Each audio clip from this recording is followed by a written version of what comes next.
Hello, welcome back to my series called Stories Shorten the Road. If this is the first time, welcome here, and if you've already come other times and listened, welcome back. This is a story that's very, very old and is found all over the world in some form or other, and it's about somebody who travels, who wanders about the world. And in those old stories, that would have been a very special kind of person because, of course, in the old days, people didn't travel that much unless they had a horse or they had a ship. But the ordinary person would just go as far as they could walk in a day or half a day.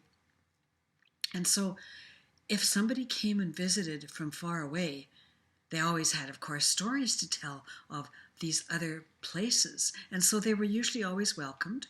And, well, there weren't really hotels or motels. And so usually they were invited to stay for the night and stay for supper. And so the traveler, that's how he traveled the world. And when the story opens, he's walking through the forest somewhere. And it's getting late in the day, that the sun is starting to set. And he's worried that he's not going to find a place to lay his head that night or to eat. And as he goes along, he's kind of kicking at the little stones on the path, and he notices a lovely, round, small one. And without thinking, he picks it up and he puts it in his pocket. Well, he's in luck because finally he sees some lights at the end of the little path through the woods there, and he comes upon a village. Maybe 10 houses, little cottagey houses altogether, very small. Lights are on in each one, so he knows there's people around. But what he doesn't know is it's called the Village of Cold Hearts because the people there don't like strangers. But he went and he knocked on the first door. And he knocked and he knocked. "Hey ho, anybody home?" he called out. No one answered. He went to the next house and knocked and called out, "Hey ho, anybody home? No meat, no drink, no money have I none. Still I will be merry, hey ho." That was his favorite song that he would sing as he walked, and he would sing when he knocked on people's doors. And usually somebody answered, but nobody answered at the second house.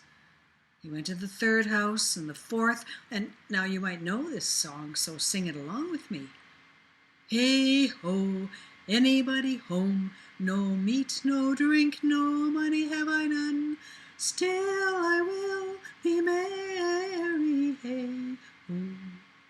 Nobody answered a door until he got to the final house, and he was desperate, and he knocked on the door, and an old woman lived there, and she was a little curious, and she opened the door. She'd heard him singing, you see. She opened the door just a crack so that she could see who it was, and that's all the traveler needed. He put his foot in that little crack so she couldn't close the door on him. "Oh, ma'am," he said, "please, I've been traveling the world, and I have stories to tell. If I could just share a meal with you and have a place on the floor by your stove, your wood stove there, to spend the night, I'd be most grateful." "I don't like strangers," said the woman. "Nobody here does. Go away. Besides, I don't have enough food for myself. I can't share anything with you." "Oh, I'm so sorry to hear that," said the traveler, and his hand was in his pocket and he felt the stone that he'd picked up, and it gave him an idea. "Perhaps then, as you have nothing, I would invite you to share some soup with me." "Well, what kind of soup?" "Why, stone soup. I've been making soup with this stone," and he held it up to her, "for the last week, and it will be thin, but, beggars can't be choosers." Well, she was curious. "All I need is a pot. We can put some water in it and put it on top of your wood stove. It won't be any trouble." And against her better wishes, she invited him in and set up the pot and the water and he dropped the stone into the water, and then he stood there stirring and sniffing. Well, it could use a little bit of salt. Well, I do have salt, she said. In went the salt, and a little bit of pepper. That's better. Too bad we don't have an onion and a potato, maybe. She opened her cupboard, and he saw that, well, she did have some onions and potatoes. And out came a couple of onions and a couple of potatoes, and they got chopped up and put in the pot. Even she could smell that there was something delicious happening in that pot. And they stirred and they waited and they stirred and they waited. Well, said the traveler, 7 days ago I was at the king's court and this soup had leeks in it. Oh, was it delicious. And a little bit of cream. Well, said the old woman, that gives me an idea. I'm going to go and see if any of my neighbors have anything they would like to add to the soup pot. And maybe they'd like to come and hear some of your stories. We've never done anything like this before. And off she went. And at each neighbor, she said, I've got a stranger staying with me, a traveler, and he's going to tell stories about all the places in the world where he's been. But we're making soup right now. Do you have anything you could put in the soup? Well, they had heard him singing.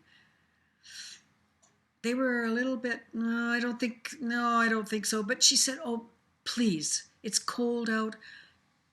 We hardly ever have any visitors. We never are friendly to strangers. Let's be different tonight. And she convinced every one of her neighbors to come to her house and bring something for the soup. Now, you can imagine whatever you like that would go in that soup.